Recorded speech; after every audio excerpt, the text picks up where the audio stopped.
HTC's Wildfire wasn't exactly one of last year's must-have handsets, but it wasn't trying to be, let's face it, it was the poor man's desire. An affordable handset designed to give users that smartphone experience without all the high-end frills found on much pricier smartphones.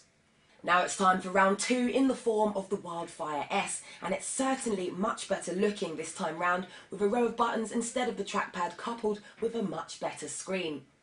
It remains underpowered though, running a single core 600 MHz processor, but it's still nice and compact and pocket friendly, running Android 2.3, and it also feels a lot sturdier thanks to its metal body, and it's still too small for those of you with big hands. So the Wildfire S has managed to rectify some of the issues found on the original, the most important being that screen. The original Wildfire was let down massively by its low-res screen, so much so some Android apps wouldn't play on it at all. But the S manages to go one better and squeeze 320 by 480 pixels into its 3.2-inch screen. That's obviously not going to give the iPhone 4 a run for its money, but it's certainly much better than before. So we've already established it's running Android 2.3, so it's running very nearly the latest version of Google's OS. However, it's not all good. The Wildfire S isn't actually capable of taking advantage of everything Gingerbread has to offer.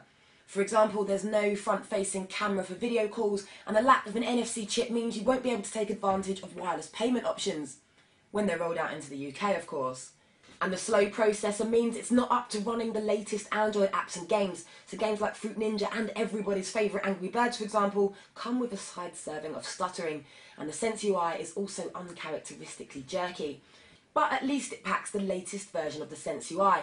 Now, one thing we love about HTC phones is Sense, which is still miles better than the competition with its assortment of useful features and handy widgets.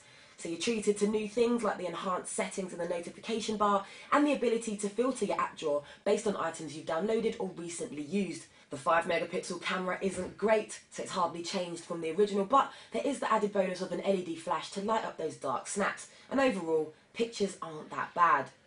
You also get a 2GB micro SD card in the box, which is a decent amount of storage for the casual user. If you want more, simply buy a bigger memory card. On top of that, you also get the usual Wi-Fi and 3G connectivity and about a day's worth of battery life before your phone dies. And that's the Wildfire S. It's improved on its predecessor by boosting that screen res and offering a more up-to-date operating system, but in the grand scheme of things, there isn't a great amount of difference, and its slow processor means it feels a little bit behind the times.